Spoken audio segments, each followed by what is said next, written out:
Aditya Lokesh YouTube channel ವೀಕ್ಷಕರಿಗೆ ಆದಿತ್ಯ ಲೋಕೇಶ್ ಮಾಡ್ತಾ ಇರತಕ್ಕಂಥ ನಮಸ್ಕಾರಗಳು. ನಾನೀಗ ವಿಜಯನಗರ ಸೆಕೆಂಡ್ ಸ್ಟೇಜ್ ಮಹದೇಶ್ವರ ನಗರದಲ್ಲಿರತಕ್ಕಂಥ ಇಂತರ್ ಸಂಸ್ಥೆಗೆ ಬಂದಿದ್ದೇನೆ. ಈ ಇಂತರ್ ಸಂಸ್ಥೆಯಲ್ಲಿ ಶ್ರೀ ರಾಘವೇಂದ್ರ ರಾವ್ನವರು ಪ್ರತಿ ವರ್ಷ ಗೊಂಬೆಗಳನ್ನು ಮಾಡ್ತಾರೆ. ಅವರೇ ಗೊಂಬೆಗಳನ್ನು ತಯಾರು ಮಾಡಿ ಹಲವಾರು ಒಂದು ದೃಷ್ಟಾಂತಗಳನ್ನ ಇಲ್ಲಿ ಪ್ರಸ್ತುತಪಡಿಸಿದ್ದಾರೆ. ರಾಮಾಯಣ, ಮಹಾಭಾರತ, ರಾಘವೇಂದ್ರ ಸ್ವಾಮಿಗಳ ಬಗ್ಗೆ ಅಗಾಧವಾಗಿ ಒಂದು ಪಾಂಡಿತ್ಯವನ್ನು ಪಡ್ಕೊಂಡು ಅವರು ಅದಕ್ಕೆ ಏನೇನೋ ದೃಷ್ಟಾಂತಗಳಿರ್ತಕ್ಕಂಥ ಗೊಂಬೆಗಳನ್ನು ಮಾಡಿ ಪ್ರದರ್ಶನ ಮಾಡ್ತಾರೆ. ಸಾಮಾನ್ಯವಾಗಿ ಅವರು ದಸರಾದಲ್ಲಿ, ನವರಾತ್ರಿಯಲ್ಲಿ ಈ ಒಂದು ಗೊಂಬೆಯ ಪ್ರದರ್ಶನ ಮಾಡ್ತಾರೆ. ಈ ವರ್ಷ ಶ್ರೀಕೃಷ್ಣ ಪರಮಾತ್ಮನ ಬಗ್ಗೆ ಗೊಂಬೆಗಳನ್ನು ಮಾಡಿ ಏನೇನು ದೃಷ್ಟಾಂತಕ್ಕೆ ತಕ್ಕಂಥ ಗೊಂಬೆಗಳು ಮಾಡಿ ಪ್ರದರ್ಶನ ಮಾಡಿದ್ದಾರೆ.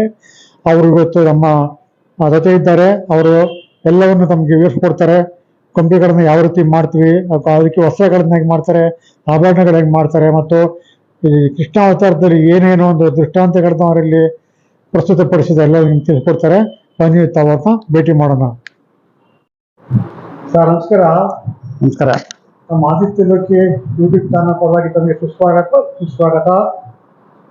ಈ ಒಂದು ಗೊಂಬೆ ಪ್ರದರ್ಶನಕ್ಕೆ ನಮ್ಮ ವೀಕ್ಷಕರನ್ನ ಕರ್ಕೊಂಡು ಬಂದಿದ್ದೀವಿ. ಈಗ ಮೊದಲಾಗಿ ತಮಗೆ ಈ ಗೊಂಬೆಗಳನ್ನು ಮಾಡತಕ್ಕಂಥ ಹವ್ಯಾಸ ಯಾವ ರೀತಿ ತಮಗೆ ಬಂತು ಮತ್ತು ಯಾವ ರೀತಿ ಗೊಂಬೆಗಳನ್ನ ಮಾಡ್ತಾ ಇದ್ರಿ ಫಸ್ಟ್ ಅದನ್ನ ವೀಕ್ಷಕರಿಗೆ ತಿಳಿಸ್ಕೊಟ್ಬಿಡಿ. ಆಮೇಲೆ ನೀವು ಈ ವರ್ಷ ಕೃಷ್ಣಾವತಾರ ಗೊಂಬೆಗಳನ್ನ ಮಾಡಿದಿರಿ, ಅದರ ದೃಷ್ಟಾಂತಗಳನ್ನ ವಿವರವಾಗಿ ನಮ್ಮ ವೀಕ್ಷಕರಿಗೆ ತಿಳಿಸ್ಕೊಡಿರುತ್ತೆ. ಈಗ ತಾವು ಈ ಗೊಂಬೆಗಳನ್ನ ಮಾಡ್ತಾರೆ, ಯಾವಾಗ ನಿಮಗೆ ಆಸಕ್ತಿ ಬಂತು, ತಾವು ಗೊಂಬೆ ಮಾಡತಕ್ಕಂಥ ಒಂದು ಕಲೆಯನ್ನು ಯಾವ ರೀತಿ ರೂಢಿಸ್ಕೊಂಡಿದೆ ಮಾಡಿ ನಮ್ಮ ವೀಕ್ಷಕರಿಗೆ ತಿಳ್ಕೊಡ್ಬೇಕು ಅಂತ ಮಾಡಿ ಸವಿನಯವಾಗಿ ವಿನಂತಿ ಮಾಡ್ಕೊಳ್ತೀನಿ. ಬಹಳ ಸಂತೋಷ. ನನಗೀಗ 75 ವರ್ಷ. ನನಗೆ ಈ ಕೊರೋನಾ ಟೈಮಲ್ಲಿ ಬಹಳ ಯೋಚನೆ ಆಗಿತ್ತು, ಹೆಂಗೆ ಕಾಲ ಕಳೆಯೋದು ಅಂತ ಹೇಳಿ. ಆವಾಗ ನನ್ನ ಮನಸ್ಸಲ್ಲಿ ಬಂದದ್ದು, ನಾನು ಯಾವಾಗ್ಲೂ ಪೇಂಟಿಂಗು, ಡ್ರಾಯಿಂಗು ಇವುಗಳನ್ನೆಲ್ಲ ಮಾಡ್ತಿರ್ತೀನಿ. ಈ 2D ಇಂದ ಒಂದು ಸ್ವಲ್ಪ 3D ಎಫೆಕ್ಟ್ ಕೊಡುವಂಥ ಈ ಬೊಂಬೆಗಳನ್ನ ಯಾಕೆ ಮಾಡಬಾರ್ದು ಅಂತ. ಈಗ ಚಿತ್ರಕಲೆಗಳಲ್ಲಿ ಕಾರ್ಟೂನ್ ಅಂತ ಹೇಳಿ ಆ ರೀತಿ ಕಾಣುವ ಹಾಗೆ ಮಾಡ್ತಾರೆ. ಹಾಗೆ ಈ ಬೊಂಬೆಗಳು ಅಂದ್ರೆ ಸ್ಕಲ್ಪ್ಚರ್ ಅಲ್ಲ, ಡೀಟೇಲ್ಸ್ ಇರುತ್ತೆ ಅದು ಸ್ಕಲ್ಪ್ಚರ್ ಅಲ್ಲಿ. ಇದು ಸ್ವಲ್ಪ ಆ ತರಹದ್ದು ಆ ಗೊಂಬೆಗಳು. ಈ ಗೊಂಬೆಗಳನ್ನ ಮಾಡಿ ಏನನ್ನಾದ್ರೂ ಹೇಳಬೇಕು ಅಂತ ಆಸೆ. ಅಂದ್ರೆ ಏನನ್ನಾದ್ರೂ ಹೇಳಬೇಕು ಅಂತಂದ್ರೆ ಗೊಂಬೆ ಪ್ರದರ್ಶನ ಅಂತಂದ್ರೆ ಇದು ದೃಶ್ಯ ಕಾವ್ಯವಾಗಬೇಕು. ಮಕ್ಕಳು ಬಂದು ನೋಡಿದಾಗ ಅವರಿಗೆ ಏನಾದರೂ ಅದರಲ್ಲಿ ಕಲಿಕೆ ಇರಬೇಕು. ಹಾಗಂತ ಹೇಳಿ ಯೋಚನೆ ಮಾಡಿ ನಾನು ಗೊಂಬೆಗಳನ್ನ ಮಾಡಲಿಕ್ಕೆ ಪ್ರಯತ್ನ ಪಟ್ಟೆ. ಮೊದಲಿಗೆ ಶ್ರೀನಿವಾಸ ಕಲ್ಯಾಣದ ಗೊಂಬೆಗಳನ್ನು ಮಾಡಿದೆ. ಅದೊಂದು 120 ಬೊಂಬೆ ಮಾಡಿದೆ. ಪ್ರೇಕ್ಷಕರು ಅದನ್ನು ಬಹಳ ಇಷ್ಟಪಟ್ಟರು. ಸರ್ ಮುಂದೇನು ಮಾಡ್ತೀರಿ ಅಂತ ಕೇಳಿದ್ರು. ಅದು ಒಂದು ಉತ್ತೇಜನ ಸಿಕ್ತು ನನಗೆ. ಹಾಗಾಗಿ ಮುಂದಿನ ವರ್ಷ ರಾಘವೇಂದ್ರ ಸ್ವಾಮಿಗಳ ಜೀವನ ಚರಿತ್ರೆಯನ್ನು ಮಾಡಿದೆ. ಅಲ್ಲಿ ಒಂದು 170 ಬೊಂಬೆಗಳನ್ನು ಮಾಡಿದೆ. ಜನ ಅದನ್ನ ಕೂಡ ಬಹಳ ಚೆನ್ನಾಗಿ ಇಷ್ಟಪಟ್ಟರು, ಮತ್ತೆ ಪ್ರೋತ್ಸಾಹ ಕೊಟ್ಟರು. ಅದರಿಂದ ನಾನು ಈ ವರ್ಷ ಇದು ದಶಾವತಾರದಲ್ಲಿ ಕೃಷ್ಣ ಲೀಲೆ ಅಂತ ಒಂದು ಮನಸ್ಸಲ್ಲಿ ಕಲ್ಪನೆ ಮಾಡಿಕೊಂಡು ಅದನ್ನು ಮಾಡಿದ್ದೀನಿ. ಒಂದು 200 ಬೊಂಬೆಗಳನ್ನು ಮಾಡಿದ್ದೇನೆ. ಅಂದ್ರೆ ಬೊಂಬೆಗಳನ್ನು ಮಾಡಿದ್ದೇನೆ ಅಂತಂದ್ರೆ ಪೇಪರ್ ಪಲ್ಪ್ ಉಪಯೋಗಿಸಿ ಮಾಡಿದ್ದೇನೆ. ಈ ನ್ಯೂಸ್ ಪೇಪರ್ ಬರ್ತದಲ್ಲ, ಆ ನ್ಯೂಸ್ ಪೇಪರ್ನೆಲ್ಲನೂ ಚೆನ್ನಾಗಿ ಸಣ್ಣದಾಗಿ ಕತ್ತರಿಸಿ ಅದನ್ನು ನೆನೆ ಹಾಕಿ 1 ವಾರದ ನಂತರ ಅದನ್ನ ಮಿಕ್ಸಿನಲ್ಲಿ ಹಾಕಿ ರುಬ್ಬಿ ಅದನ್ನ ಆ ಪಲ್ಪನ್ನು ತೆಗೆದುಕೊಂಡು ಈಕ್ವಲ್ ಅಮೌಂಟ್ ಆಫ್ ಇದು ಫೆವಿಕಾಲ್ನ ಅದ್ರ ಜೊತೆ ಸೇರಿಸಿ, ಹಾಗೆಯೇ ಅದ್ರ ಜೊತೆಗೆ ಪಟ್ಟಿ ಪೌಡ್ರು ಅಥವಾ ಚಾಕ್ ಪೌಡ್ರು ಇಂಥದ್ದನ್ನು ಸೇರಿಸ್ಕೊಂಡು, ಇದು ಕಾರ್ನ್ ಫ್ಲೋರ್ ಏನು ಜೋಳದ ಹಿಟ್ಟು ಸಿಗುತ್ತೆ ಅದು ಕೂಡ ಅದರ ಜೊತೆ ಸೇರಿಸ್ಬೋದು. ಸೇರಿಸಿ ಈ ಚಪಾತಿ ಹಿಟ್ಟು ಮಾಡಲ್ವೇ ಆ ರೀತಿಯಾಗಿ ಅದನ್ನು ನಾದಿ ಒಂದು ಸ್ವಲ್ಪ, ಅದಕ್ಕೆ ಹೋಮ್ ಮೇಡ್ ಕ್ಲೇ ಅಂತ ಹೇಳಿ ಕರೀತಾರೆ, ಅದನ್ನು ಮಾಡಿಕೊಂಡು ಅದನ್ನು ಒಂದು 10 ದಿವಸ ಅದನ್ನು ಕೊಳಿಲಿಕ್ಕೆ ಬಿಟ್ಬಿಡ್ಬೇಕು. ಅದಾದ್ಮೇಲೆ ಅದನ್ನ ನಾವು ತಂತಿಯಲ್ಲಿ ಏನು ಆಕಾರಗಳನ್ನು ಮಾಡ್ಕೋತೀವಿ, ತಂತಿ ಅಂದರೆ ಮೂಳೆ ಲೆಕ್ಕ, ಅದನ್ನ ಮಾಡ್ಕೊಳ್ತೀವಿ. ಅದರ ಮೇಲೆ ಇದನ್ನ ನೆತ್ತಿ ನಮಗೆ ಯಾವ ಅವರು ಪೋಸ್ ಬೇಕು ಆ ಪೋಸಲ್ಲಿ ಆ ಬೊಂಬೆಗಳನ್ನು ತಯಾರು ಮಾಡೋದು.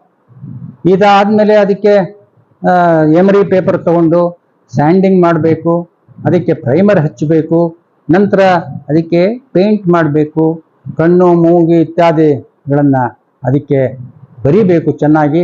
ಅದಾದ ನಂತರ ಬಟ್ಟೆಗಳನ್ನು ಉಡಿಸ್ಬೇಕು, ಒಡವೆಗಳನ್ನು ಮಾಡಬೇಕು. ಸಣ್ಣ ಸಣ್ಣ ವಸ್ತುಗಳು ನಮ್ಮ ಅಂಗಡಿಗಳಲ್ಲಿ ಸಿಗುತ್ತೆ, ಅದನ್ನು ತಂದು ಒಂದು ಹಾರ ಮಾಡೋದು, ನಕ್ಲೆಸ್ ಮಾಡೋದು, ಕಿವಿಗೆ ಮೂಗಿಗೆ ಆಭರಣಗಳನ್ನ ಮಾಡೋದು, ಈ ರೀತಿ ಮಾಡಿಕೊಂಡು ಕೊನೆ ಹಂತವಾಗಿ ಹೇರ್ ಸ್ಟೈಲ್ ಕೂದಲುಗಳನ್ನ ಹಾಕೋದು. ಅದು ಕ್ರೇಪ್ ಹೇರ್ ಅಂತ ಸಿಗುತ್ತೆ. ಆ ಕ್ರೇಪ್ ಹೇರಲ್ಲಿ ಅಥವಾ ಕೊನೆಗೆ ಹುಲ್ಲನ್ನಲ್ಲಿ ಕೂಡ ಅದನ್ನು ಮಾಡಿ ಬೊಂಬೆಗಳನ್ನು ತಯಾರು ಮಾಡೋದು. ಅದನ್ನು ಒಂದು ನಿಗದಿತವಾಗಿ ಮೊದಲೇ ಬರ್ಕೊಂಡಿರ್ತೀನಿ, ಯಾವ್ಯಾವ ಬೊಂಬೆಗಳು ಯಾವ್ಯಾವ ರೀತಿ ಇರಬೇಕು, ಅದು ಏನೇನನ್ನು ಹೇಳಬೇಕು, ಅಥವಾ ನಾನು ಏನನ್ನು ಹೇಳಲಿಕ್ಕೆ ಪ್ರಯತ್ನ ಪಡ್ತಾ ಇದ್ದಾನೆ ಪ್ರೇಕ್ಷಕರು ಅದನ್ನು ನೋಡಿದಾಗ ಆ ಭಾವನೆಗಳು ಬರಬೇಕು. ಹಾಗೆ ಮಾಡಿ ಅದನ್ನು ವ್ಯವಸ್ಥಿತವಾಗಿ ಜೋಡಿಸ್ತೀನಿ. ಈಗ ಇಲ್ಲಿ ತಾವು ನೋಡ್ತಾ ಇರಬಹುದು, ಈ ಪರೀಕ್ಷಿತ ರಾಜ ಅರ್ಜುನನ ಮೊಮ್ಮಗ, ಅಭಿಮನ್ಯುವಿನ ಮಗ. ಅವನು ಯಾವಾಗ ರಾಜ್ಯಭಾರ ಮಾಡ್ತಾ ಇರ್ತಾನೆ ಆವಾಗ ಅವನು ಬೇಟೆಗೆ ಹೋದಾಗ ಅಲ್ಲಿ ಒಂದು ಜಿಂಕೆ ತಪ್ಪಿಸ್ಕೊಂಡ್ಬಿಡುತ್ತೆ. ಆ ಜಿಂಕೆಯನ್ನ ಹುಡುಕೊಂಡು ಹೋಗ್ತಾನೆ. ಅಲ್ಲಿ ಶೃಂಗರು ಕೂತಿರ್ತಾರೆ, ಶುನಕರು ಅಲ್ಲಿ ಕೂತಿರ್ತಾರೆ. ಅವ್ರನ್ನ ಕೇಳ್ತಾನೆ, ಇಲ್ಲಿ ಜಿಂಕೆ ಬಂತಲ್ಲ ಎಲ್ಲಿ ಅಂತ. ಅವರು ಧ್ಯಾನಾಸಕ್ತರಾಗಿರ್ತಾರೆ, ಅವ್ರೇನೋ ಹೇಳೋದಿಲ್ಲ. ಸಿಟ್ಟು ಬರುತ್ತೆ. ಪಕ್ಕದಲ್ಲಿ ಸತ್ತು ಬಿದ್ದಿದ್ದ ಹಾವನ್ನ ಅವರ ಕೊರಳಿಗೆ ಹಾಕಿಬಿಡ್ತಾನೆ. ಅವ್ರ ಮಗ ಬರ್ತಾನೆ ಶೃಂಗಿ, ಇದೇ ನಮ್ಮ ಅಪ್ಪನ ಕೊರಳಿಗೆ ಹಾವು ಹಾಕಿದ್ದಾರೆ, ಸತ್ ಹಾವು ಅಂತ ಮನುಷ್ಯ 7 ದಿವಸದಲ್ಲಿ ತಕ್ಷಕ ಕಚ್ಚಿ ಸಾಯ್ಲಿ ಅಂತ ಶಾಪ ಕೊಟ್ಟು ಬಿಡ್ತಾನೆ. ಆಗ ಅದನ್ನ ತಿಳ್ಕೊಂಡಂತಹ ಮಹಾರಾಜ ಈ 7 ದಿವಸದಲ್ಲಿ ಏನ್ ಮಾಡಬೇಕು ಅಂತಂದ್ರೆ, ಆವಾಗ ವೇದವ್ಯಾಸರ ಶಿಷ್ಯ ಶುಕಮುನಿಗಳು ಅಂತ ಅವ್ರು ಹೇಳ್ತಾರೆ, 7 ದಿವಸದಲ್ಲಿ ಭಗವಂತನ ಕಥೆ ಕೇಳು ಅಂತ. ಹಾಗಾಗಿ ಹೇಗೆ ನಮ್ಮ ನಾರಾಯಣನಿಂದ ನಾಭಿಯಲ್ಲಿ ಬ್ರಹ್ಮ ಹುಟ್ಟದ, ಬ್ರಹ್ಮನಿಂದ ಹೇಗೆ ಸೃಷ್ಟಿ ಕಾರ್ಯಗಳಾದವು ಅಂತೆಲ್ಲ ಹೇಳ್ಕೊಂಡು ಹೋಗ್ತಾರೆ. ಆ ಕಥೆಯೇ ಭಾಗವತ. ಅದರಲ್ಲಿ ಮುಖ್ಯವಾಗಿ ಬರುವಂಥದ್ದು ಮತ್ಸ್ಯಾವತಾರ, ಅದಾದ್ಮೇಲೆ ಕೂರ್ಮಾವತಾರ, ಅದಾದ್ಮೇಲೆ ಬರುವಂತಹದ್ದು ವರಾಹಾವತಾರ,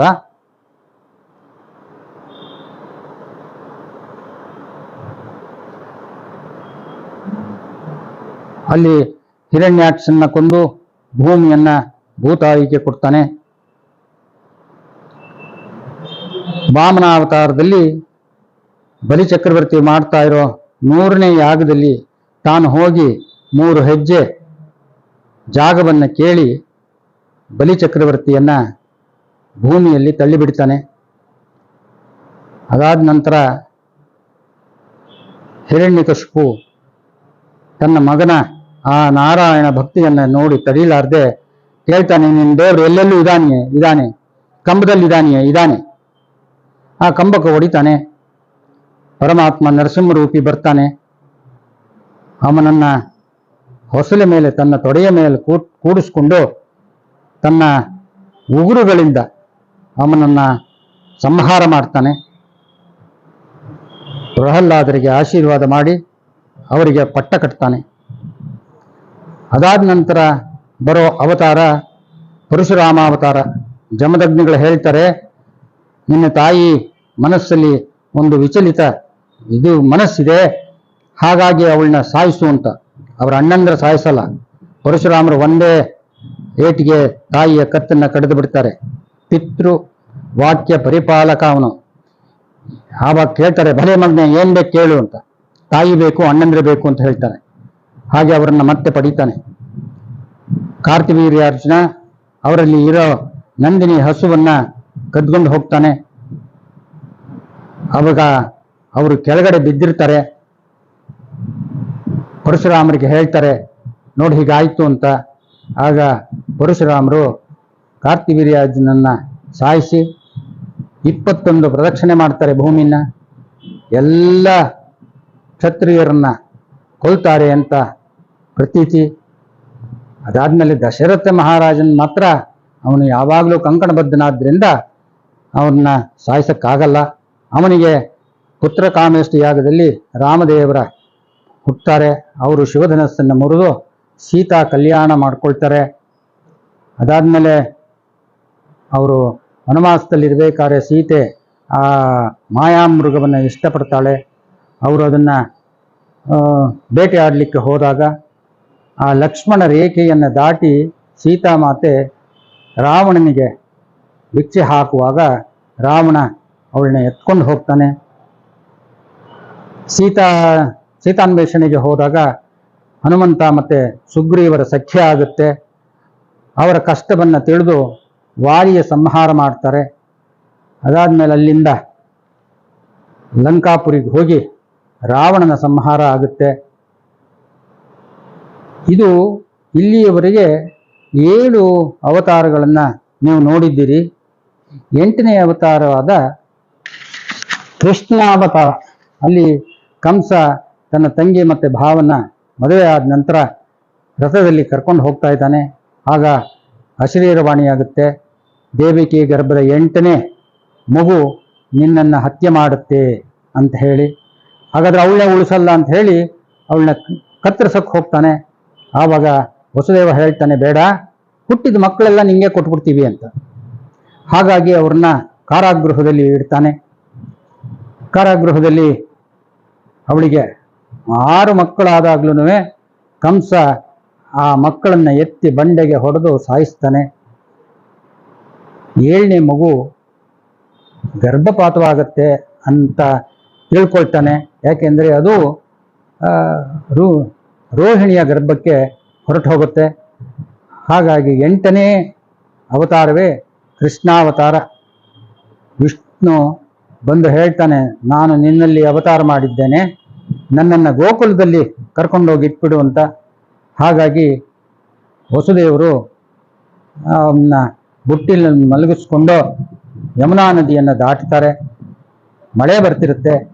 ಹಾಗೆ ವಾಸುಕಿ ತನ್ನ ಹೆಡೆಯನ್ನು ಬಿಚ್ಚಿ ಅವನಿಗೆ ರಕ್ಷಣೆ ಕೊಡ್ತಾರೆ. ಅದಾದ ನಂತರ ಗೋಕುಲಕ್ಕೆ ಹೋಗಿ ಕೃಷ್ಣನನ್ನು ತೊಟ್ಟಲಲ್ಲಿ ಮಲಗಿಸಿ ಯಶೋದೆಗೆ ಆಗಿದ್ದಂಥ ಮಗುವನ್ನು ತಾನು ಎತ್ಕೊಂಡು ಬರ್ತಾನೆ. ಆಗ ಅವನಿಗೆ ಕಂಸನಿಗೆ ಗೊತ್ತಾಗುತ್ತೆ 8ನೇ ಮಗು ಆಯಿತು ಅಂತ. ಅದನ್ನು ಸಾಯಿಸ್ಲಿಕ್ಕೆ ಹೋದಾಗ ಆ ಮಗು ಹಾರಿ ಹೋಗುತ್ತೆ. ಅದು ಮಾಯೆ ಹೇಳ್ತಾಳೆ, ನೋಡು, ನಿನ್ನನ್ನು ಹತ್ಯೆ ಮಾಡುವಂಥ ಮಗು ಎಲ್ಲೋ ಆನಂದವಾಗಿ ಬೆಳೀತಾ ಇದೆ ಅಂತ. ಹಾಗಾಗಿ ಅವನು ಒಂದು ಸಭೆ ಸೇರಿಸ್ತಾನೆ. ಅವನ ಮಂತ್ರಿಗಳು ರಾಕ್ಷಸರಿಗೆ ಹೇಳ್ತಾನೆ, ಹೋಗಿ ಮಕ್ಕಳನ್ನ ಕೊಂದು ಬನ್ನಿ ಅಂತ. ಹಾಗಾಗಿ ಪೂತಿನಿ ಹೋಗ್ತಾಳೆ, ವಿಷದ ಮಲೆಯನ್ನು ಉಣಿಸ್ತಾಳೆ. ಆ ಹಾಲು ಕುಡಿಯುವಾಗ ಅವಳ ಜೀವವನ್ನೇ ಹೀರಿಬಿಡ್ತಾನೆ ಶ್ರೀಕೃಷ್ಣ. ನಂತರ ಒಬ್ಬ ಬಂಡಿಯ ರೂಪದಲ್ಲಿ ಶಕಟಾಸುರ ಬರ್ತಾನೆ. ಆ ಮಗು ಮೇಲೆ ಬಂಡೆ ಬಿಡಕ್ಕೆ ಹೋಗ್ತಾನೆ. ಕೃಷ್ಣ ಅದನ್ನು ಒದ್ದಾಗ ಆ ಚಕ್ರಗಳು ಅವನ ಮೇಲೆ ಹರಿದು ಅವನೇ ಸಾಯ್ತಾನೆ. ವೃತ್ರಾಸುರ ಅಂತ ಸುಂಟ್ರಗಾಳಿ ಕೃಷ್ಣನ ಎತ್ಕೊಂಡು ಹೋಗ್ಬಿಡ್ತೀನಿ ಅಂತ ಎತ್ಕೊಂಡು ಹೋಗ್ತಾನೆ. ಅವನು ಅಲ್ಲೇ ಹತಾಶನಾಗ್ಬಿಡ್ತಾನೆ, ಅವನು ಸಾಯಿಸಿಬಿಡ್ತಾನೆ ಕೃಷ್ಣ ಅವನು. ಬಕನ ರೂಪದಲ್ಲಿ ಬರ್ತಾರೆ, ಬಕನ ಸಂಹಾರ ಆಗುತ್ತೆ. ಅದಾದ್ಮೇಲೆ ಗಾರ್ಧಪ ಸಂಹಾರವಾಗುತ್ತೆ. ವೃಷಭನ ರೂಪದಲ್ಲಿ ಬಂದ ವೃಷಭಾಸುರನ ಸಂಹಾರ ಆಗುತ್ತೆ. ಹೀಗೆ ನಾನಾ ರಾಕ್ಷಸರುಗಳನ್ನು ಹತ್ಯೆ ಮಾಡ್ತಾರೆ. ಕೃಷ್ಣ ಬೆಣ್ಣೆ ಕೃಷ್ಣ, ಎಲ್ಲಿದ್ರೂ ಬಿಡುವುದಿಲ್ಲ ಅವನು ಬೆಣ್ಣೆನ. ಹೀಗೆ ಅವನು ಮನೆಗೆ ಹೋಗಿ ಕದೀತಾ ಇರ್ತಾನೆ. ಅದಕ್ಕೆ ಅವರು ಗೋಪಿಕಾ ಸ್ತ್ರೀಯರು ಬಂದು ಹೇಳ್ತಾರೆ ಯಶೋದೆಗೆ, ನೋಡು ನಿನ್ನ ಮಗ ಬೆಣ್ಣೆ ಕದ್ದಿದ್ದಾನೆ ಅಂತ. ಅವಳು ಹೌದಾ, ತಡಿ ಕಟ್ ಹಾಕ್ಬಿಡ್ತೀನಿ ಅಂತ ಕಟ್ ಹಾಕಕ್ಕೆ ಹೋದ್ರೆ ಎಷ್ಟು ಹಗ್ಗ ತಂದರೂ ಸಾರಲ್ಲ ಅವನ ಕಟ್ಟಕ್ಕೆ. ಅದಕ್ಕೆ ಅವನಿಗೆ ದಾಮೋದರ ಅಂತ ಹೆಸರು. ಕೃಷ್ಣ ಮಣ್ಣು ತಿಂದ್ಬಿಟ್ಟಿದ್ದಾನೆ ಅಂತ ಹೇಳ್ತಾರೆ. ಕೃಷ್ಣ ಎಲ್ಲಿ ನೀನು ಬಾಯಿ ತೋರಿಸು, ಏನು ಮಣ್ಣು ತಿಂದಿದೆಯಂತೆ ಅಂತ ಯಶೋದೆ ಸಿಟ್ಟು ಮಾಡ್ಕೊಂಡು ಕೇಳಿದಾಗ ಕೃಷ್ಣ ಬಾಯಿ ಬಿಡ್ತಾನೆ. ಪೂರ್ತಿ ವಿಶ್ವವನ್ನ ಅವನ ಬಾಯಲ್ಲಿ ತೋರಿಸ್ಬಿಡ್ತಾನೆ. ಅವಳು ಅದರಲ್ಲಿ ಕಾಣ್ತಾಳೆ. ಅದಾದ ನಂತರ ಅವಳ ಮಾಯೆ ತಕ್ಷಣ ಅವಳು ಮತ್ತೆ ತಾಯಿ ಆಗ್ತಾಳೆ, ಅವನು ಮಗನಾಗ್ತಾನೆ. ಒಂದು ಚೆಂಡಾಟ ಆಡ್ತಿರ್ಬೇಕಾದ್ರೆ ಆ ಪಕ್ಕದಲ್ಲಿರೋ ಸರೋವರದಲ್ಲಿ ಚೆಂಡು ಹೋಗುತ್ತೆ. ಅದನ್ನು ತರಕ್ಕೆ ಹೋದಾಗ ಅಲ್ಲಿ ಹೋಗಬೇಡ, ಅಲ್ಲಿ ಕಾಳಿಂಗ ಇದ್ದಾನೆ ಅಂತ ಹೇಳ್ತಾರೆ. ಆದರೆ ಕೃಷ್ಣನಿಗೆ ಯಾವ ಕಾಳಿಂಗ? ಹೋಗ್ತಾನೆ, ಅಲ್ಲಿ ಕಾಳಿಂಗನ ಜೊತೆ ಯುದ್ಧವಾಗುತ್ತೆ. ಅದರಲ್ಲಿ ಕಾಳಿಂಗನ್ನ ಮರ್ದನ ಮಾಡ್ತಾನೆ, ಅಲ್ಲಿ ಕಾಳಿಂಗ ನೃತ್ಯ ಮಾಡ್ತಾನೆ ಅದರ ಹೆಡೆಯ ಮೇಲೇನೆ. ಒಂದ್ಸಲಿ ಕೃಷ್ಣ ಕೊಳಲು ನುಡಿಸ್ತಾ ಇರಬೇಕಾದ್ರೆ ಎಲ್ಲ ಗೋಪಿಕಾ ಸ್ತ್ರೀಯರು ತಾವು ಹೇಗಿದ್ರೋ ಹಾಗೆ ಮನೆಗಳಿಂದ ಆ ಮೋಹನ ರಾಗವನ್ನು ಕೇಳಿ ಧಾವಿಸಿ ಅವನ ಹತ್ತಿರ ಬರ್ತಾರೆ. ಅಷ್ಟು ಮನಮೋಹಕವಾಗಿತ್ತಂತೆ ಆ ರಾಗ. ಒಂದ್ಸಲಿ ಗೋಪಿಕಾ ಸ್ತ್ರೀಯರೆಲ್ಲ ಸ್ನಾನ ಮಾಡ್ತಿರ್ಬೇಕಾದ್ರೆ ಕೃಷ್ಣ ಆ ಬಟ್ಟೆಯನ್ನ ತೆಗೆದುಕೊಂಡು ಹೋಗಿ ಮೇಲೆ ಕಟ್ಬಿಡ್ತಾನೆ ಮರದಲ್ಲಿ. ಅವಾಗ ಅವರೆಲ್ಲ ಕೇಳ್ತಾರೆ, ಕೃಷ್ಣ ಕೊಡೋ ಅಂತ. ಅವಾಗ ಹೇಳ್ತಾನೆ, ಸುಮ್ಮನೆ ಕೊಡೋ ಅಂದ್ರೆ ನಾ ಕೊಡೋದಿಲ್ಲ, ಕೈ ಎತ್ತಿ ನನ್ನನ್ನು ಭಕ್ತಿಯಿಂದ ಕೇಳಿ ಅಂತ. ಈಗಲೂ ನಾವು ಕೇಳಬೇಕಾದ್ರೆ ಏನನ್ನಾದರೂ ಸುಮ್ಮನೆ ಕೇಳಿದ್ರೆ ಕೊಡಲ್ಲ, ಅವನ ಭಕ್ತಿಯಿಂದ ಕೇಳಬೇಕಂತೆ. ಅದಕ್ಕೆ ಪ್ರತೀಕವಾಗಿ ಈ ಒಂದು ಅವನ ಆಟ. ನಂತರ ಗೋಪಿಕಾ ಸ್ತ್ರೀಯರು ಆ ಮಡಿಕೆಗಳನ್ನ, ಹಾಲು ಮೊಸರನ್ನ ತಗೊಂಡು ಹೋಗ್ತಿರ್ತಾರೆ. ಅದನ್ನೆಲ್ಲ ಅವನು ಹೊಡಿತಾನೆ. ನಮ್ಮ ಈ ಕರ್ಮ ಅನ್ನೋದನ್ನು ಕೂಡ ಅವನು ಹೊಡಿತಾನಂತೆ, ಅವನನ್ನು ನಂಬಿದ್ರೆ. ಹಾಗೆ ರಾಧೆಯ ಜೊತೆ ನಾನಾ ಭಂಗಿಗಳಲ್ಲಿ ಅವನಿರ್ತಾನೆ. ರಾಧೆ ಅವನಿಗಿನ್ನ ದೊಡ್ಡವಳಾದ್ರೂ ಅವಳ ಜೊತೆ ಸರಿಸಮವಾಗಿ ನಿಂತಿರ್ತಾನೆ. ಹಾಗೆ ಭಗವಂತ ಎಲ್ಲ ವಯಸ್ಕರ ಜೊತೆಗೂ ಇರ್ತಾನೆ ಅನ್ನಕ್ಕೆ ಪ್ರತ್ಯೇಕವಾಗಿದೆ ಅದು. ಎಲ್ಲನೂ ಹವಿಸ್ಸು ಕೊಡ್ತಾ ಇರ್ತಾರೆ ಇಂದ್ರನಿಗೆ. ಅವಾಗ ಕೃಷ್ಣ ಹೇಳ್ತಾನೆ, ನಮ್ಮ ಗಿರಿ ಎಲ್ಲಿ ನಮಗೆ ಹಸುಗಳಿಗೆ ಹುಲ್ಲು ಸಿಗುತ್ತೋ, ಎಲ್ಲಿ ನೀರು ಸಿಗುತ್ತೋ ಅಂಥದ್ದಕ್ಕೆ ನೀವು ಹವಿಸ್ ಕೊಡಿ, ಇಲ್ಲಿ ಯಾಕೆ ಇಂದ್ರನಿಗೆ ಕೊಡ್ತಾ ಇದ್ದೀರಿ ಅಂತ ಹೇಳ್ತಾನೆ. ಅದು ಇಂದ್ರನಿಗೆ ಬಹಳ ಸಿಟ್ಟು ಬರುತ್ತೆ. ಜೋರಾಗಿ ಮಳೆ ಸುರಿಸ್ತಾನೆ. ಆದರೆ ಕೃಷ್ಣ ತನ್ನ ಎಡಗೈಯಿನ ಕಿರುಬರಳಲ್ಲಿ ಗೋವರ್ಧನವನ್ನೇ ಎತ್ತಿ ಎಲ್ಲ ಜನರಿಗೂ ಆಶ್ರಯ ಕೊಡ್ತಾನೆ. ಇಂದ್ರನಿಗೆ ಬಹಳ ಅವಮಾನವಾಗುತ್ತೆ. ಅವನು ತಕ್ಷಣ ಬಂದು ಅವನ ಪರಮಾತ್ಮನ ನಮಸ್ಕಾರ ಮಾಡಿ ಅವನ ಕ್ಷಮೆ ಬೇಡ್ತಾನೆ. ಅದಾದ ನಂತರ ಕಂಸನ ಮಂತ್ರಿ ಅಕ್ರೂರ ಗೋಕುಲಕ್ಕೆ ಬಂದು ಕೃಷ್ಣನ ಬಲರಾಮನ್ನ ಕರ್ಕೊಂಡು ಹೋಗ್ತಾನೆ. ಮಧುರೈನಲ್ಲಿ ಒಂದು ಇದು ನಡೀತಾ ಇದೆ, ಉತ್ಸವ, ಅಲ್ಲಿಗೆ ಬಾ ಅಂತ ಕರ್ಕೊಂಡು ಹೋದಾಗ ಬಾಗಿಲಲ್ಲಿ ಕುಬ್ಜೆ ಇರ್ತಾಳೆ. ಅವಳು ಅವನಿಗೆ ಗಂಧ ಮತ್ತು ಹೂವನ್ನು ಕೊಡ್ತಾಳೆ. ಅವನು ಅವಳ ಸ್ಪರ್ಶ ಮಾಡಿದಾಗ ಅವಳು ಸುರುದ್ರೂಪಿಯಾಗಿಬಿಡ್ತಾಳೆ. ಕಂಸ ಒಂದು ಮದಗಜವನ್ನು ಅವನ ಮೇಲೆ ಬಿಡ್ತಾರೆ, ತುಳಿದು ಹಾಕಲಿ ಅಂತ. ಆದರೆ ಕೃಷ್ಣ ಆ ಆನೆ ಕುವಲಿಯ ಪೀಡ ಅಂತ ಅದನ್ನು ಸಾಯಿಸ್ತಾನೆ. ಆಮೇಲೆ ಮುಷ್ಟಿಕಾಸುರ, ಚಾಣೂರ, ಮಲ್ಲ ಅವರುಗಳನ್ನ ಬಿಡ್ತಾನೆ, ಅವ್ರನ್ನ ಮನುಷ್ಯವಂತ. ಆದರೆ ಕೃಷ್ಣ ಬಲರಾಮರು ಅವ್ರ ಜೊತೆ ಕಾದಾಡಿ ಮಲ್ಲ ಯುದ್ಧ ಮಾಡಿ ಅವರನ್ನ ಸಾಯಿಸ್ತಾರೆ. ಅದಾದ ನಂತರ ಕಂಸ ಅವನನ್ನು ಸಿಂಹಾಸನದಿಂದ ಎಳೆದು ಕೆಳಗೆ ಹಾಕಿ ಅವನ್ನ ಸಾಯಿಸ್ತಾರೆ. ಅದಾದ ನಂತರ ಅವರ ತಾತ ಉಗ್ರಸೇನನಿಗೆ ಸಿಂಹಾಸನವನ್ನು ಕೊಟ್ಟು ಅವನ್ನ ರಾಜನನ್ನಾಗಿ ಮಾಡಿ ತಂದೆ ತಾಯಿಗಳನ್ನು ಜೈಲಿನಿಂದ ಬಿಡಿಸಿ, ಕಾರಾಗೃಹದಿಂದ ಬಿಡಿಸಿ ತಾನು ಮುಂದಿನ ಅಧ್ಯಾಯಕ್ಕೆ ರೆಡಿಯಾಗ್ತಾನೆ. ಇದೊಂದು ಅಧ್ಯಾಯವಷ್ಟೇ. ಕೃಷ್ಣಾರ್ಪಣಮಸ್ತು.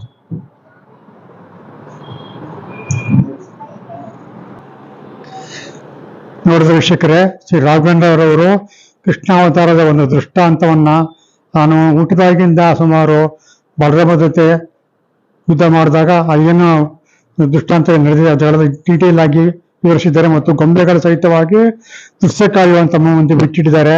ತುಂಬಾ ಅತ್ಯಂತ ಚೆನ್ನಾಗಿ ಅವರು ಒಂದು ನಿರೂಪಣೆ ಮಾಡಿದ್ದಾರೆ. ಈ ಒಂದು ಗೊಂಬೆಗಳನ್ನ ಮಾಡ್ಬೇಕಾದ್ರೆ ಅದರ ಹಿಂದೆ ಎಷ್ಟು ಶ್ರಮ ಇದೆ ಅನ್ನೋದು ಎಲ್ರಿಗೂ ಅರ್ಥ ಆಗುತ್ತೆ. ಅದರಿಂದ ಇವರಿಗೆ ದೇವರು ಆಯುಷ್ಯ ಆರೋಗ್ಯ ಕೊಟ್ಟು ಇನ್ನೂ ಹೆಚ್ಚಿನ ಒಂದು ಗೊಂಬೆಗಳನ್ನು ಮಾಡಿ ವೀಕ್ಷಕರನ್ನ ಮತ್ತು ಜನತೆಗೆ ರಂಜಿಸ್ತಿಲ್ಲ ಅಂತ ಈ ಮೂಲಕವಾಗಿ ನಮ್ಮಲ್ಲಿ ವಿನಂತಿ ಮಾಡ್ಕೊಳ್ತೀನಿ. ಆದಿತ್ಯ ಲೋಕಿ ಯೂಟ್ಯೂಬ್ ಚಾನಲ್ ಪರವಾಗಿ ಆದಿತ್ಯ ಲೋಕಿ ನಮಸ್ಕಾರ. ಕಾಂಟ್ಯಾಕ್ಟ್ ನಂಬರ್ ಕೊಡೋದಾದ್ರೆ ಅದು ಕೊಟ್ಟರೆ ಯಾರನ್ನ ಬಂದು ನೋಡೋರು ಇದ್ರೆ ನೋಡಲಿ. ನವೆಂಬರ್ ಫೋನ್ ನಂಬರ್ ಹೇಳಿ. ಈಗ ಈಗ ರಾಘವೇಂದ್ರರವರು ಅವರ ವಿಜಯನಗರ 2ನೇ ಹಂತದಲ್ಲಿರ್ತಕ್ಕಂಥ ಮಹದೇಶ್ವರ ನಗರದಲ್ಲಿ ಪೆಟ್ರೋಲ್ ಬಂಕ್ ಪಕ್ಕದಲ್ಲಿರ್ತಕ್ಕಂಥ ಇಂತರ ಫೌಂಡೇಶನ್ನಲ್ಲಿ ಈ ಒಂದು ವಸ್ತು ಪ್ರದರ್ಶನವನ್ನು ಏರ್ಪಾಡು ಮಾಡಿದ್ದಾರೆ. ಅದರ ವಿಳಾಸವನ್ನು ತಮಗೆ ಕೊಡ್ತಾರೆ ಮತ್ತು ಕಾಂಟ್ಯಾಕ್ಟ್ ನಂಬರ್ ಕೂಡ ನಮಗೆ ತಿಳಿಸ್ಕೊಡ್ತಾರೆ. ಮಾಡಿ ಫೋನ್ ಮಾಡಿ ಅಡ್ರೆಸ್ ಇಟ್ಕೊಂಡು ಬಂದು ನೋಡಿ ಸಂತೋಷ ಪಡಿ. ಅವ್ರು ಮಾಡಿರ್ತಕ್ಕಂಥ ಶ್ರಮಕ್ಕೆ ಸಾರ್ಥಕ ಆಗಬೇಕು ಅಂದರೆ ತಾವು ನೋಡಿ ಅದನ್ನು ಮೆಚ್ಚುಗೆ ವ್ಯಕ್ತಪಡಿಸಿದಾಗಲೇ ಅವರು ಶ್ರಮಕ್ಕೆ ಸಾರ್ಥಕ ಆಗುತ್ತೆ. ಈಗ ಅವರಿಗೆ ನಮ್ಮ ಅಡ್ರೆಸ್ಗಳನ್ನು ತಿಳಿಸ್ಕೊಡ್ತಾ ಇದ್ದೀವಿ. ಈ ಪ್ರದರ್ಶನ ವಿಜಯನಗರ 2ನೇ ಹಂತ ಮಹದೇಶ್ವರ ನಗರದಲ್ಲಿ ಮಾಡಿದ್ದೇನೆ. ಇಂಚರ ಕಲಾಕ್ಷೇತ್ರ, ನೀವು ವೆಹಿಕಲಲ್ಲಿ ಬರೋದಾದ್ರೂ ಅದರಲ್ಲಿ ಇಂಚರ ಕಲಾಕ್ಷೇತ್ರ ಅಂತ ಹಾಕಿದ್ರೆ ಅದು ನಿಮಗೆ ನಕ್ಷೆಯಲ್ಲಿ ತೋರಿಸುತ್ತೆ. Phone number 9867645442. ಇನ್ನೊಂದ್ಸಲ ಹೇಳ್ತೇನೆ, 9867645442. ಇದಕ್ಕೆ ತಾವು ಫೋನ್ ಮಾಡಿ ಬರಬಹುದು. ಖಂಡಿತ ಬನ್ನಿ, ವೀಕ್ಷಿಸಿ, ನಮ್ಮಂಥ ಕಲಾವಿದರನ್ನು ಪ್ರೋತ್ಸಾಹಿಸಿ ಅಂತ ಕೇಳ್ಕೊಳ್ತೇನೆ. ನಮ್ಮ ಲೋಕೇಶ್ ಅವರಿಗೆ ನನ್ನ ಧನ್ಯವಾದಗಳನ್ನ ಕೂಡ ತಿಳಿಸ್ತಾ ಇದ್ದೇನೆ. ಸರ್, ತಮಗೆ ಧನ್ಯವಾದಗಳು. ಆದಿತ್ಯ ಲೋಕೇಶ್ ಯೂಟ್ಯೂಬ್ ಚಾನಲ್ ವೀಕ್ಷಕರಿಗೆ ತಾವು ಏನು ಹೇಳಕ್ಕೆ ಇಷ್ಟಪಡ್ತೀರಿ ಸರ್? ನೀವು ಈ ರೀತಿಯಾಗಿ ಕಲಾವಿದರನ್ನ ನಾನಾ ವಿಧವಾಗಿ ಪ್ರೋತ್ಸಾಹ ಮಾಡ್ತಾ ಇದ್ದೀರಿ. ಯಾಕೆಂದರೆ ಎಲ್ಲ ಎಲೆಮರೆ ಕಾಯಿಯಾಗಿ ಎಲ್ಲೆಲ್ಲೋ ಬೆಳೀತಾ ಇರ್ತಾರೆ. ಅವರುಗಳನ್ನೆಲ್ಲ ನಿಮ್ಮಂಥವರೇ ಹುಡುಕಿ ಹೆಕ್ಕಿ ತೆಗೆದು ಜನಗಳಿಗೆ ಪರಿಚಯಿಸ್ತೀರಿ. ಅದನ್ನು ಆಸಕ್ತಿ ಉಳ್ಳಂಥ ಜನಗಳು ಬಹಳವಾಗಿ ಇದ್ದಾರೆ. ಅವರುಗಳಿಗೆ ಎಲ್ಲಿ ಏನು ನಡೆಯುತ್ತೆ ಅನ್ನೋದು ಗೊತ್ತಿರಲ್ಲ. ಹಾಗೆ ನೀವು ತಿಳಿಸ್ಕೊಟ್ಟಾಗ ಅವರು ಬಂದು ವೀಕ್ಷಿಸಿ ಸಂತೋಷ ಪಡ್ತಾರೆ. ಮತ್ತು ಅಂಥ ಕಲಾವಿದರಿಗೆ ಪ್ರೋತ್ಸಾಹ ಕೂಡ ಸಿಗುತ್ತೆ. ಇಂಥ ಮಹತ್ ಕಾರ್ಯ ಮಾಡ್ತಾ ಇದ್ದೀರಿ ನೀವು. ಆದಿತ್ಯ ಲೋಕೇಶ್, ನಿಮಗೆ ಯೂಟ್ಯೂಬ್ ಚಾನೆಲ್ನವರಿಗೆ ನಾನು ಧನ್ಯವಾದಗಳನ್ನ ಹೇಳಲಿಕ್ಕೆ ಇಷ್ಟಪಡ್ತೇನೆ. Thank you very much sir. ಒಂದು ಯೂಟ್ಯೂಬ್ ಚಾನಲ್ ವಿಡಿಯೋ ಮಾಡ್ಕೊಂಡು ಹೋದರೆ ಅದನ್ನು ಯೂಟ್ಯೂಬ್ ಚಾನಲ್ ಪ್ರಸಾರ ಮಾಡಿದ್ರೆ ಒಂದು ವಿಡಿಯೋ 1000 ಜನಕ್ಕೆ ತಲುಪುತ್ತೆ. ಬಹಳ ಕಮ್ಮಿ ಟೈಮ್ನಲ್ಲಿ 1000 ಜನಕ್ಕೆ ತಲುಪುತ್ತೆ. ಆದ್ದರಿಂದ ಇದನ್ನು ವೀಕ್ಷಣೆ ಮಾಡ್ತಾ ಇರ್ತಕ್ಕಂಥ ಯೂಟ್ಯೂಬ್ ಚಾನಲ್ ವೀಕ್ಷಕರು ದಯಮಾಡಿ ನಿಮ್ಮ ಸ್ನೇಹಿತರಿಗೆ ಎಲ್ಲರೂ ತಿಳಿಸಿ. ಈ ಥರ ರಾಘವೇಂದ್ರ ಅವ್ರನ್ನವರು ವಿಜಯನಗರ 2ನೇ ಹಂತದಲ್ಲಿ ಈ ಒಂದು ಇಂತರ ಸಂಸ್ಥೆಯಲ್ಲಿ ಒಂದು ಕೊಂಬಿಯ ಪತ್ರ ಪ್ರದರ್ಶನ ಏರ್ಪಾಡು ಮಾಡಿದರೆ ದಯಮಾಡಿ ಬಂದು ನೋಡಿ ನಿಮ್ಮ ಅಭಿಪ್ರಾಯ ತಿಳಿಸ್ಬೇಕು ಅಂತ ನಾನು ವಿನಂತಿ ಮಾಡ್ಕೊಡ್ತೀನಿ. ದಯಮಾಡಿ ಎಲ್ಲರೂ ಕೂಡ ಈ ವಿಡಿಯೋ ನೋಡಿ. ಈ ಒಂದು ನಮ್ಮ ಚಾನಲ್ನಲ್ಲಿ 1000 ವಿಡಿಯೋಗಳಿದೆ. ಎಲ್ಲ ವಿಡಿಯೋಗಳನ್ನು ನೋಡಿ, ಲೈಕ್ ಮಾಡಿ, ಶೇರ್ ಮಾಡಿ, ಸಬ್ಸ್ಕ್ರೈಬ್ ಮಾಡಿ ಮತ್ತು ಬೆಲ್ ಐಕಾನ್ ಪ್ರೆಸ್ ಮಾಡಿದ್ರೆ ನಿಮಗೆ ಎಲ್ಲ ವಿಡಿಯೋಗಳು ನಮಗೆ ನೋಟಿಫಿಕೇಶನ್ ಬರ್ತದೆ. ದಯಮಾಡಿ ಎಲ್ಲ ವಿಡಿಯೋ ನೋಡಿ ನಮಗೆ ಸಪೋರ್ಟ್ ಮಾಡಬೇಕಂತ ವಿನಂತಿ ಮಾಡ್ಕೊಡ್ತೀನಿ. ಕಡೆಯದಾಗಿ ಈಗ ಶ್ರೀಮಾನ್ ರಾಘವೇಂದ್ರರವರು ಬಹಳ ಕಷ್ಟಪಟ್ಟು 75 ವರ್ಷ ಆದರೂ ಕೂಡ ಈ ಒಂದು ಉತ್ಸಾಹದಿಂದ ಈ ಗೊಂಬೆಯನ್ನು ಮಾಡಿದ್ದಾರೆ. ದೇವರವರಿಗೆ ಆರೋಗ್ಯ ಕೊಡಬೇಕು. ಮುಂದೆ ಇನ್ನೂ ಹೆಚ್ಚಿನ ಒಂದು ಗೊಂಬೆಗಳ ಒಂದು ದೃಷ್ಟಾಂತಗಳನ್ನು ಮಾಡಿ ಕೃಷಿ ಕಾವ್ಯವನ್ನು ಜನತೆಗೆ ಗುಣಪಡಿಸಿ ಅಂತ ವಿನಂತಿ ಮಾಡಿಕೊಂಡು ಅವರಿಗೆ ನಮಸ್ಕಾರವನ್ನು ಹೇಳಕ್ಕೆ ಇಷ್ಟಪಡ್ತೀನಿ.